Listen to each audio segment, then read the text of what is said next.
Good Good morning, morning. ma'am. Good morning, Sunita. Right? Yes, ma'am. Yeah. Did you practice? I tried it, ma'am, but I couldn't. Actually, the thing is, since last week only, I started joining the classes as my admission number was missed by the university. I went to them and I Okay. spoke later on. They started giving me the Fine, uh, fine. All right. No issues. Vandana, if you, sorry, Sunita, if you have your text, just open this page number, Unit 11. 52, ma'am. Unit 11. Okay, just a minute.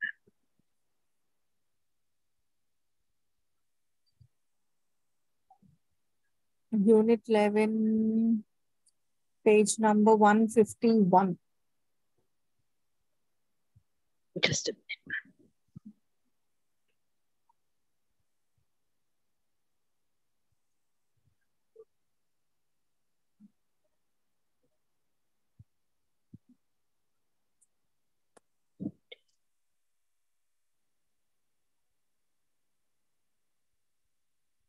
Yes, ma'am. Yes, this unit is all about cost concepts. Okay. There it is Okay. only in brief, but here in detail it is given with all the required formulas. Okay, I will Okay. show you on my screen also. I am showing. If you just look at your textbook, it is, Yes, yeah, ma'am. I found in textbook cost was. analysis, short-term cost analysis, page number 161.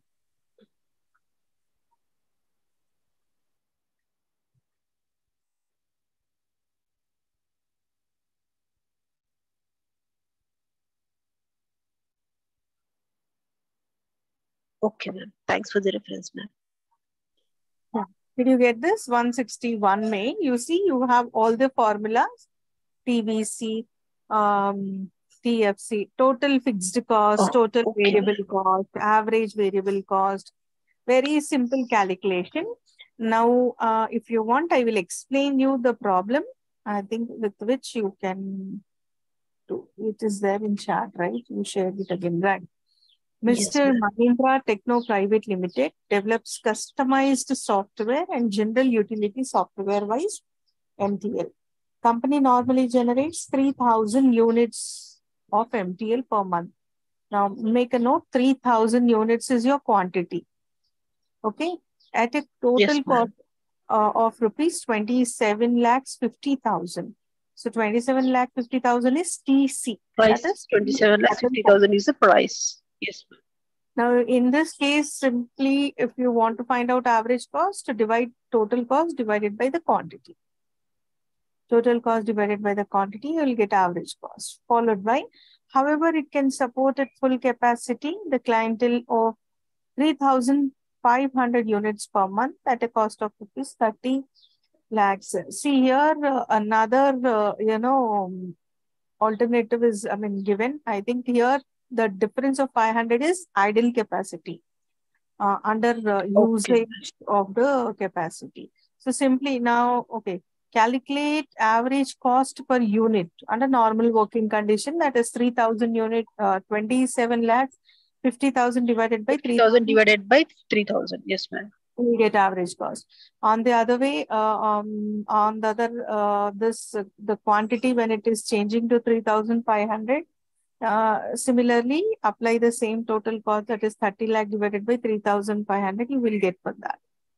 In case if it is full, there are two cases here, partial and full capacity. Partial is 3,000, full capacity is 3,500. So average cost under normal condition, 3,500. Yes, ma'am. yeah, normal condition means it is referring to 3,000 units. Then you have average variable cost. Now, total Okay. variable cost, you can simply divide by the quantity.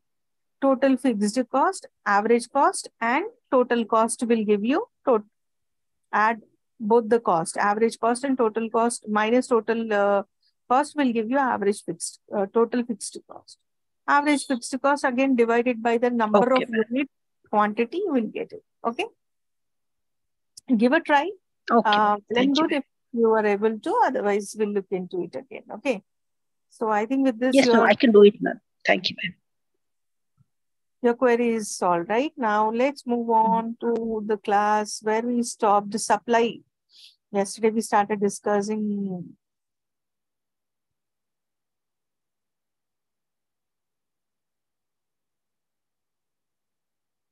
about supply, right? And here it is unit 7, page number 91.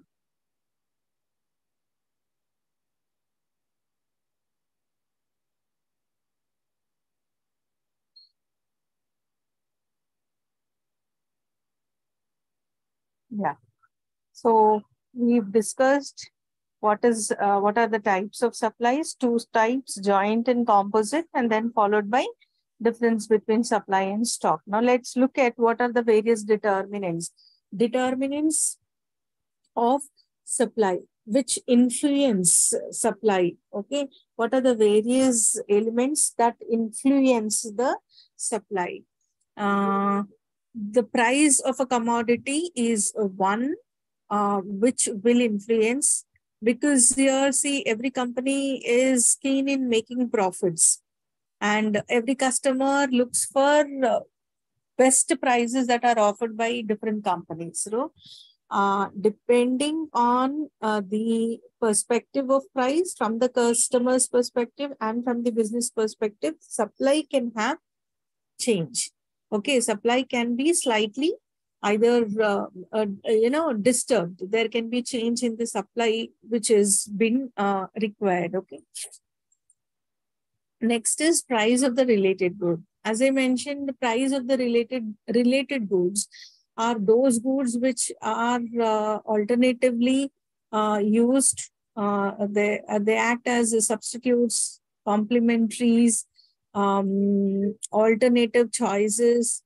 Hence, if the same enjoyment, feeling, or taste preference is given by a substitute product at a less price, then the customer may find interest in that product than in this current product which they are using. Hence, there could be a shift because of which the supply will have effect.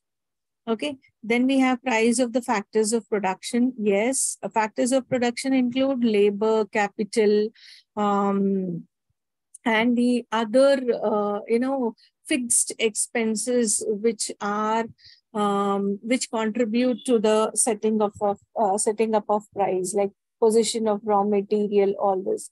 Suppose in case a raw material is posted at very high cost, or say the manufacturing expenses towards producing a particular commodity is very high, and the company is not able to bring down the prices, this might lead to increase in prices. Now these are just two examples that I'm discussing. Besides, there can be cases where like advertising cost can be high. There can be cases where marketing cost, which are incurred, could also be high. Because of all these reasons, there may be change in the price. The price may see increase in the price of the product, and because of which all these factors contribute rise in the price. Suppose if you are able to manage as a company, then you can cut down all these prices. Like one simple example here, or like you can use economies of scales by associating with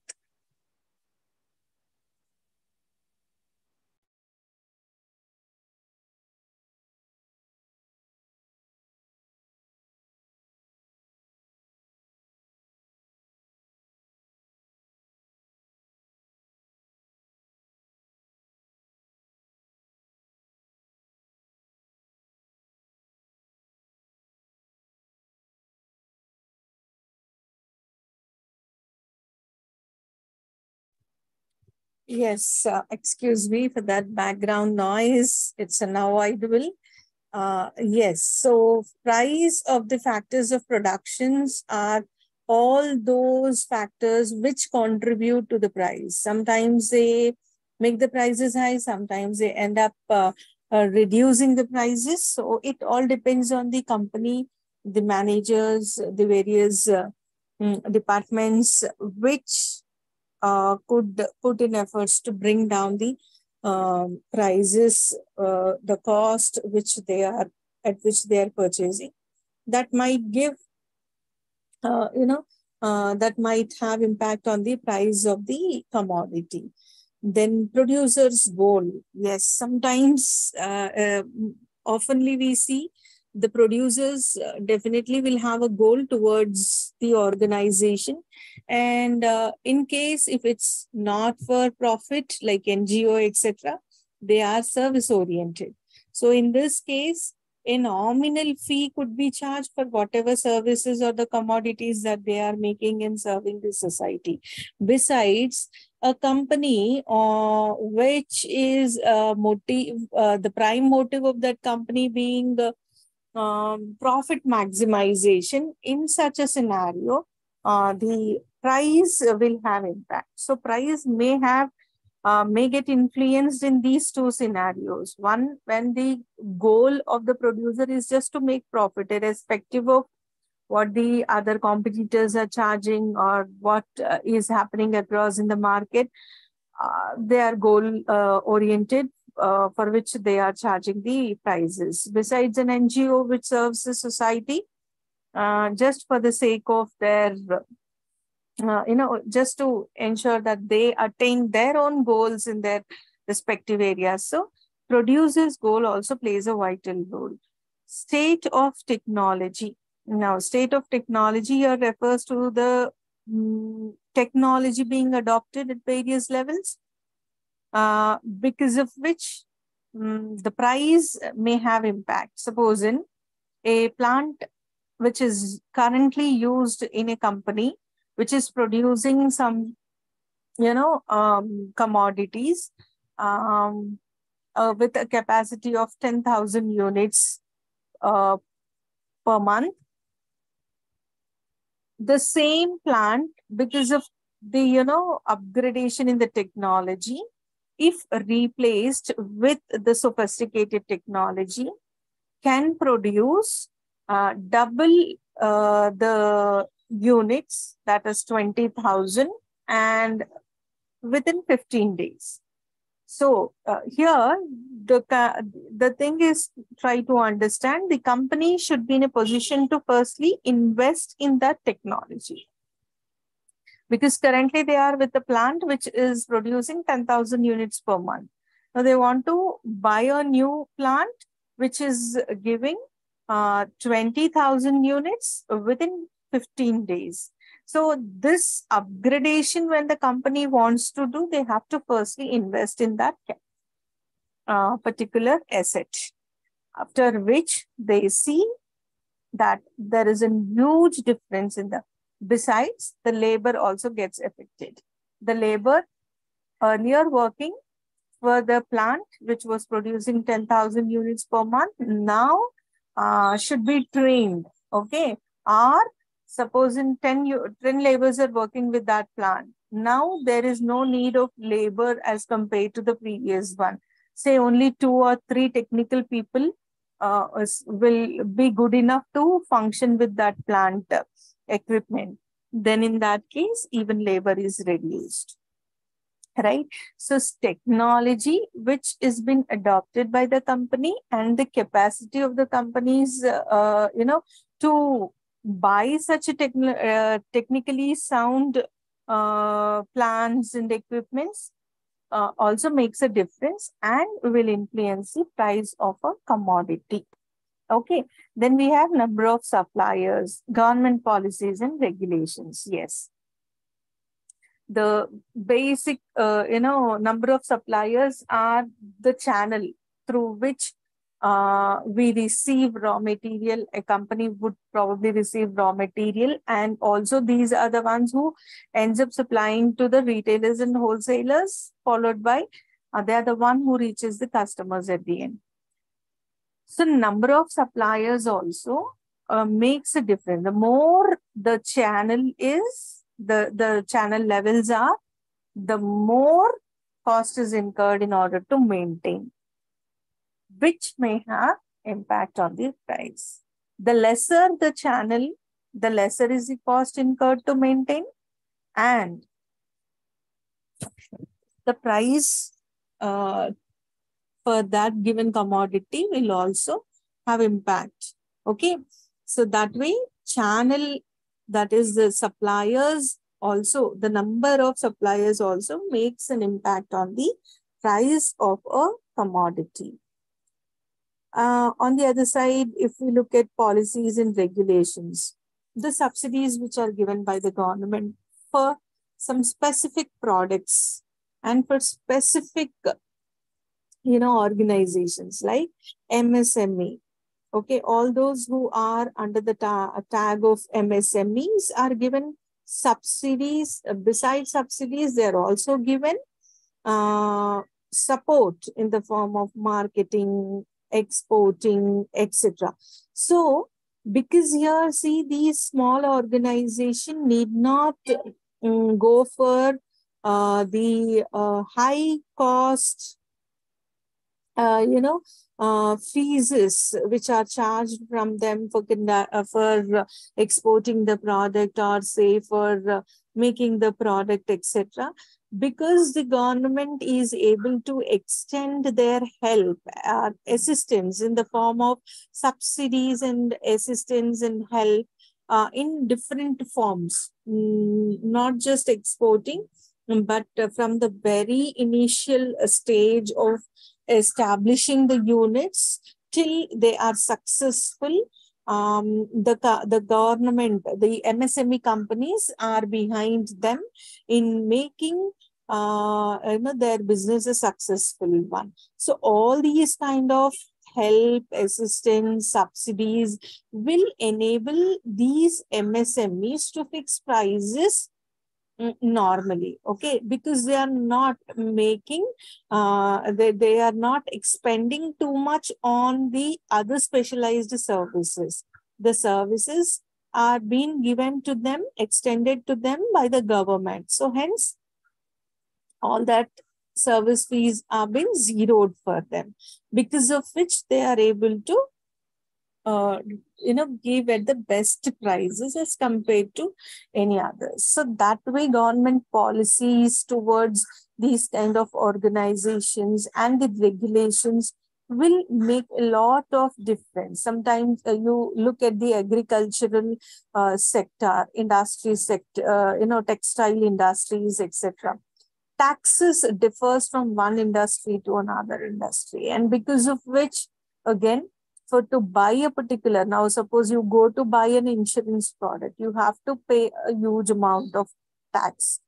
Life insurance, okay, health insurance products, you need to pay GST, CGST, etc. But if this is one industry as compared to an industry which has been supported by the government, like small scale industries, they are not, they don't come under the tax purview until certain regulations. So hence, the prices may not be, that huge as compared to the commercial brands, etc. Okay, so these are the various determinants of prices, which directly or indirectly have impact on the price for a given commodity. Okay. Next, we have a function, like we had a demand function. We also have supply function, where QS is supply, the quantity which is supply, and P is the price of that good, and related goods price is denoted as P of RG, related goods. Okay. And then we have types of various supply functions. As you can see, there are two types of supply functions, one being individual supply function and the second one is market supply function. What is individual supply function? It is an expression, mathematical algebraic expression, which includes an individual supply schedule, and it is given as individual supply function. In a tabular form, you can represent this, okay? And looking at this equation, you see S is the supply for the commodity. P of X is the price of that commodity. Then we have P, price of related commodity. RG represent related goods. Then we have S, the state of technology, tax policy, G for goals.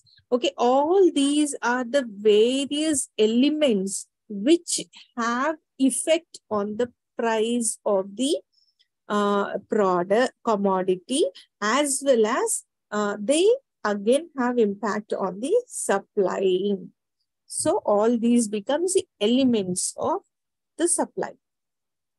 And next we have, this is individual, and next we have market. Now it is almost the same, only additional things which we can see here is firms, because here it is not confined to one individual, it is about market, wherein there may be n number of firms. So firm is added, which is denoted as capital N. F is used for future expectations. M is used for transportation and communication. That is market supply function. Again, this is an algebraic function which is given in mathematical representation. Considering all these factors, we have to calculate the supply function. Now, moving on to the next topic, we have law of supply. What is law of supply? Law of demand, you understood last classes about demand. Now we have on the same line law of supply, which states the quantity which is supplied to the price. Suppose if it is 10 rupees, 10,000 units are supplied. If it is 12 rupees, 12,000 units are supplied. Likewise, it grows. And if it is decreasing, vice versa, it can decrease as well. Okay. Yes. Now, unlike the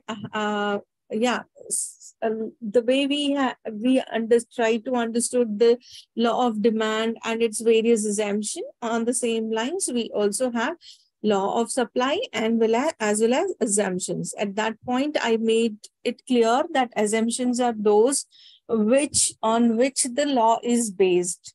Okay. The law of supply is based on that the cost of production here is constant. That means there are certain factors of production like land, labor, capital. These are fixed. Okay. In law of supply also, these are fixed. Other than these, like technology, just now we understood, right? Determinants, transportation, number of firms, all these can be variable. There is no change. Again, one more thing you have to understand when you are doing law of supply, and try to fix your mind towards that. In the cases, there should not be any change in the procedure which has been adopted by the company. So far that you don't change the expression. If you're changing the expression, then your function will change. Accordingly, your assumptions also will change. But so far you're using the same function, you should assume that the process of production will remain same and there is no change in the process. Then we also assume that the scale of production, like just now I quoted an example where 10,000 units are produced in a month, right? So we are sticking to this production only until and unless we are changing the function of the supply. Any additions or deletions can be made, provided you also have to change your assumptions. So as long as you don't change your function, your assumption should be like you will not even change the, you don't change the process, your cost of production will remain same. You also assume that there is the number of units that you're producing also will remain same. You are not changing any numbers. So that also will remain constant. Then you policies, okay, policies of the government. All the policies of the government also should be constant. Transportation, suppose you have an association with one supplier which is supplying your products, okay, commodities from one place to another. They are your suppliers. Now, whatever you are fixing as in the form of commission or the charges towards that supplier should remain same. That also should not change. There should not be any speculation about the prices in future. Okay, that means that you assume, when you're trying to understand law of supply, you assume that there is no changes in the prices for the future. Assuming all this, you try to, draw, give a diagrammatic representation of law of supply. Okay, and this diagrammatic representation, before we go for, you should have a table. Now you look at this table at 7.1, which is giving you price and quantity. Price is rupees 150. Okay, as compared to rupees 30 in the same row. Last one, if you see, the price is high. 150 is the highest price in the table which is given. Then next price is 120, which is slightly lower than the earlier one, and so on and so forth. It is going up to 30. Okay, and the quantity also you see from 0, it is to 20. So even quantity for this first, column is given as 20. That means when the prices are high, the quantity is 20. It is high. When the prices are low, the quantity is also less. So on and so forth. When the price is as low as 30, there is no demand for your quantity. There is no supply only, for that particular commodity. So this is given as product X. Now you see in this curve, the supply curve, which has got a positive slope, and this is moving upwards. The price is moving, right? And so it is moving upward direction. Upward direction. Okay, and the price of the product X and the quantity are directly related. Okay, when it is 0, the price is this. So like this, you can plot it, because of which the curve is going upwards. The numbers what are given, if you plot it on the graph, you will get this upward direction move. Okay, then we have market supply curve. Market supply curve. And look at this table 7.2.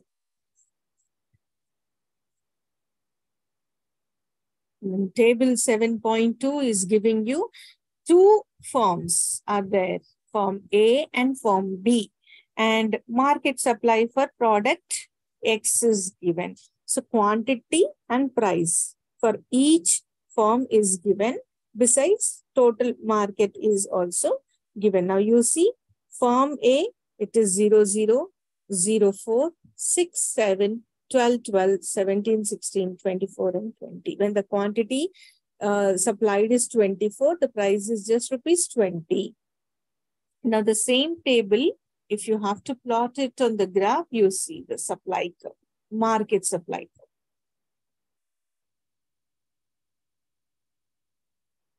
On the x-axis, it is quantity. And on the y-axis, it is price. Same you carry for all the graphs. Okay, this is form A, this is form B, and this is market. They're all same. Okay, now whatever points that you happen to show, based on that, the graph is drawn.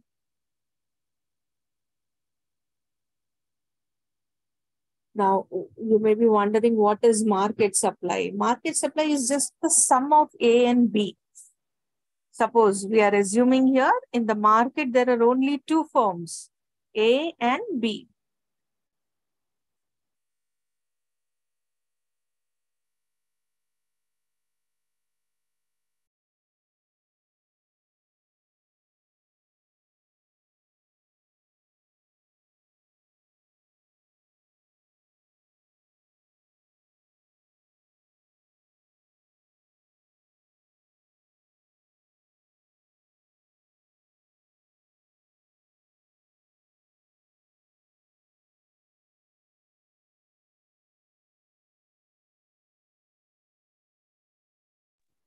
Yes. Okay. So higher the market price, higher is the supply. Lower is the supply curve. The supply curve will go down. Okay. The more will be supplied at high prices. This is because you see the slope of the curve is going upwards, right? Upward direction. Okay. So this particular law of supply curve, individual as well as market supply curve, has certain exceptions. What are those exceptions? Now, the exceptions are when prices are expected to fall. That means in the market that the price for this particular commodity in future is going to fall. In that case, sellers will sell more. Okay. In this case, sellers will sell more just to clear the stocks in the short run because the prices in the future are going to fall. So hence they immediately start selling at that best price what they have today. So this particular condition is exception. Now in the long run also, because of some technological advancement, capital investments in the company, there can be some upgradations, right? The company may extend or expand their businesses.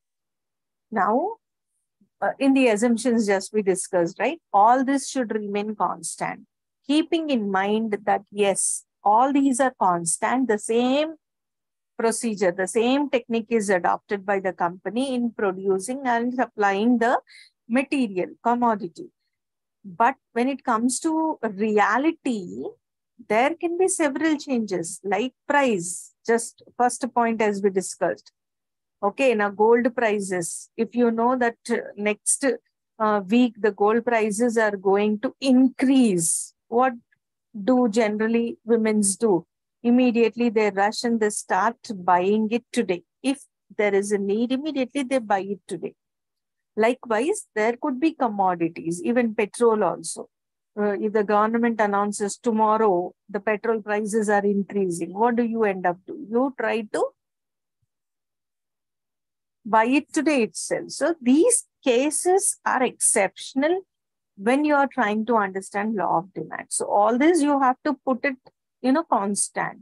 You should keep them all away from your understanding and say that everything is constant and you are doing law of supply. Okay. Likewise is technology also. For long term, short term it is okay, but for long term, definitely company would go, intends to develop, expand by adopting new technology, cost cutting, many things, revamping of the whole business can be done. So even this particular case also will remain constant. So this is an exception to law of supply. Again, the habits, preferences, etc. will definitely change. The way you are looking for a commodity today, you may not be willing to buy the same product after 1 year. You want a different version of it, right? Come Apple 12 version, next 13, 12.1, 12 version 2, Pro versions. So consumers' taste and preferences changes, and accordingly the company has to change. But when it comes to law of demand, you exclude this while trying to understand the law of supply. Okay. Then speculations are the other exceptions. The speculators who constantly check for any rise or fall of the prices for a given commodity. This, like on the NSE and BSEs, you mostly see the speculators leaking the informations. They happen to go by, some sensitive information is relieved, because of which there will be an impact on the buying and selling of shares in the stock markets. So speculators also are exceptions to the markets. Then we have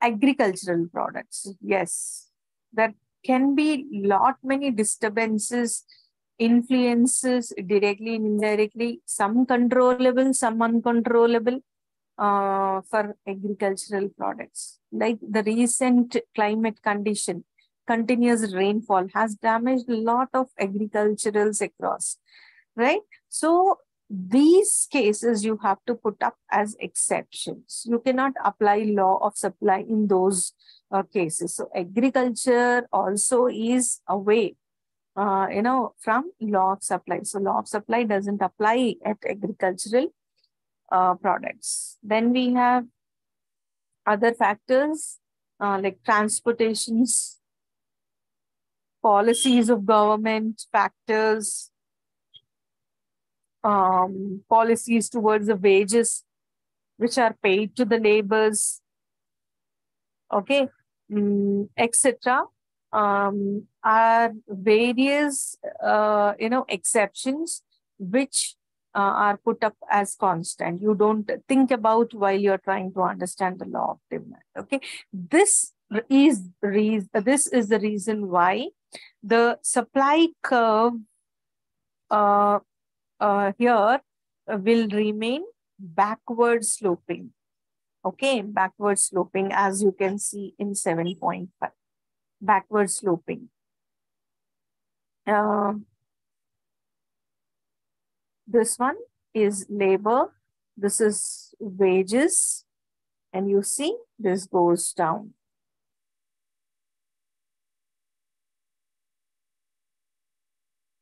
Okay. In case if the wages are rising, and then the labors are, reduced. So also, yes, you can understand a bit, there is a relationship between the rate of wages and the labor involved. So, yes.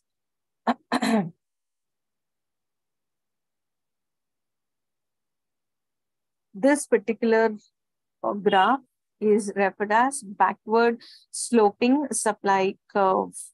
Okay, this is for the wages concept.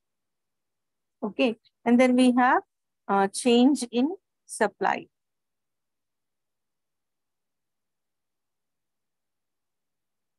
Now, there may be increase in supply, decrease in supply, extension in supply, all these, contraction in supply. Increase means the supply is increasing from P1 to P2.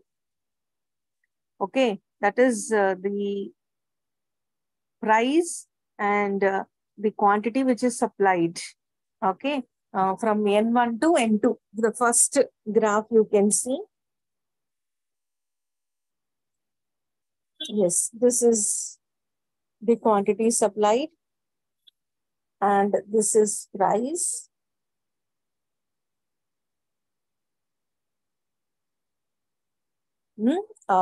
This is supply 1 and this is supply 2. This is P1 and P2. Okay, now see, your supply is constant at N1. And when it is shifting to N2, you see the two lines are perpendicular.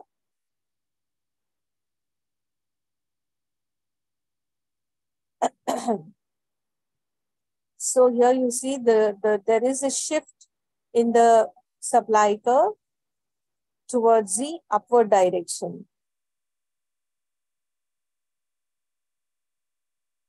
Okay, and this can be, you can see in this graph.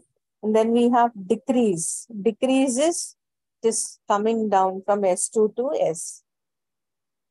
This is going to the next level. This is the same. X-axis is quantity supplied and Y-axis is P.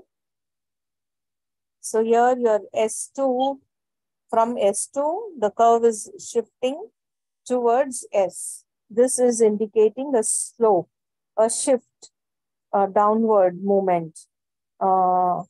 Okay, this is called as decrease in supply. There is a decrease in supply, which shows that less commodity are supplied, yet at higher prices, because of which the graph is represented that way. And then we have extension in supply. Extension in supply is all about, a situation where supply, supplies are at high prices. Okay, at high prices. And the graph, slightly looks like this. You can see AB, again, x-axis remains same quantity.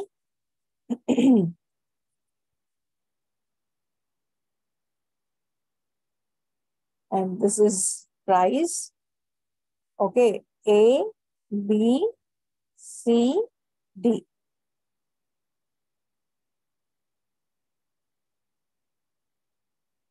The price is moving upwards. And so the quantity is also moving upwards. Okay, when the price is D, the quantity supplied is A. When the price is increasing to C, the quantity supplied is also increasing from A to B. And so this curve S, it is like an arrow mark, right? So this is indicating that there is an extension in supply. Next, we have contraction. Contraction is the case where less units are supplied at lower cost. Just simply the, reverse of the expansion. Same quantity, and this is price. This is, shift from A to B, extension, from D to C. Whereas this comes in contraction, it comes down. Suppose this is A and this is B. Okay, and this is P and this is Q. So it is coming backwards. Okay, and it is like from A to Q, and here it is decreasing also. And the supply curve remains like an arrow.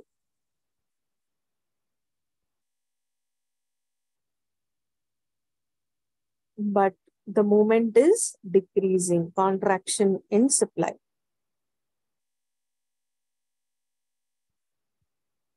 Okay. So this was all about supply. So in supply, what is supply? Determinants of supply, law of supply, the various curves in supply curve, all this you have learned. See, all these are short increase in supply, decrease in supply, determinants, assumptions, exceptions, all this as in the form of questions you have at the end. You can just look at all these questions, right? Yeah. Any doubts until here? Next, we have production. We finished doing demand, supply, and now move on to production.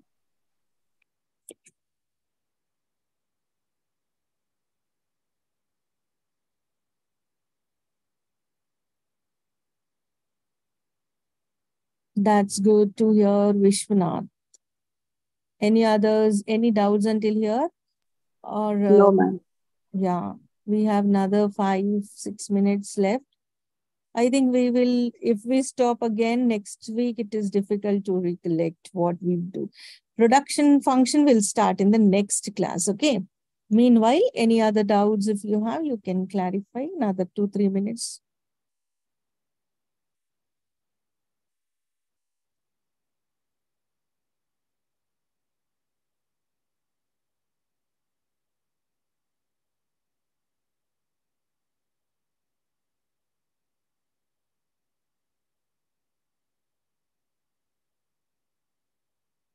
In managerial economics, focus on the tables and the graphs which are given in the textbooks. All of you, while writing even answers, suppose in, okay, I stopped sharing, wait. Supposing you're asked about increase in demand. So do show increase in demand along with the curve. Suppose, yeah. See here, increase in supply, decrease in supply, extension. Just don't leave simply by writing what is contraction and leave. You have to show the curve. Okay, this particularly you have to draw and show. And this also enables you to better understand what you're writing. Okay, what you're writing also, it will enable you to understand. So do ensure that in your theory, while you're writing the theory answers, you have to give necessary graphs wherever applicable. Some places it is graph, some places it is only graph, like in decrease, in increase, extension, elasticity of demand also. Last classes we learned inelastic, relatively elastic demand, all those 5 elastic demands are there. All those only graphs are there. But for few, like law of demand, law of supply, it is backed up with a table. You see, like this, it is backed up with a table. Now this is market supply, this is individuals. This table followed by graph. This graph. Again for market supply, this table followed by graph.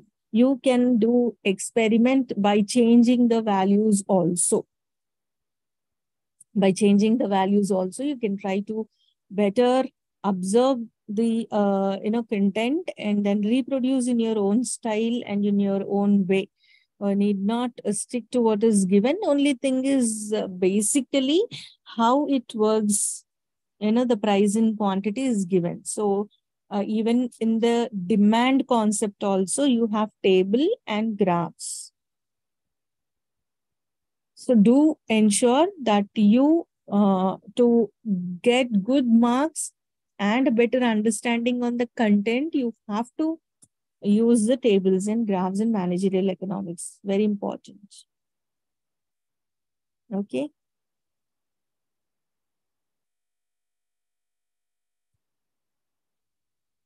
Okay. This block 3 is all about production analysis. And production analysis includes unit 8, 9, and 10. Production function, optimization of employment, and employment input factors, short run and long run. Okay.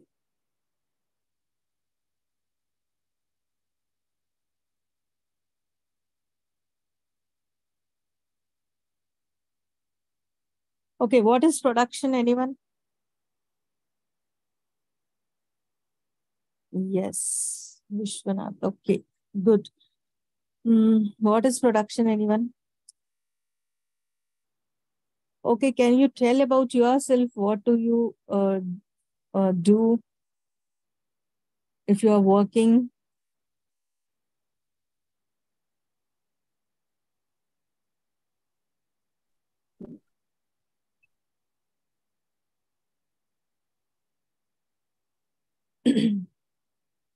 All right, no one seems to be active enough in sharing.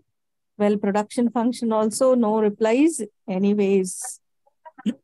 Production means some investment, madam, financial investment or supply. Okay. Your good name, please? Ma'am, this is Vishwanath, ma'am. Vishwanath. Okay. Yes, madam. Good. Good to hear from you, Vishwanath. And Vandana, I think Vandana was trying to. To check all Supply of the market. Okay, Vandana, good. management, madam, like financial or stock maintenance total. Okay, good.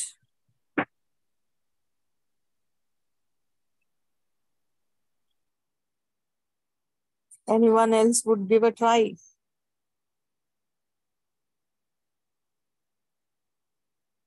Someone with AK. Okay. You all had a WhatsApp group, class group? Yes, ma'am. Yes, ma'am. University has created a group now. Okay. What do you do, Sunita? Earlier I worked as an HR, ma'am. I resigned my job and I'm concentrating my PG. Okay, good, good.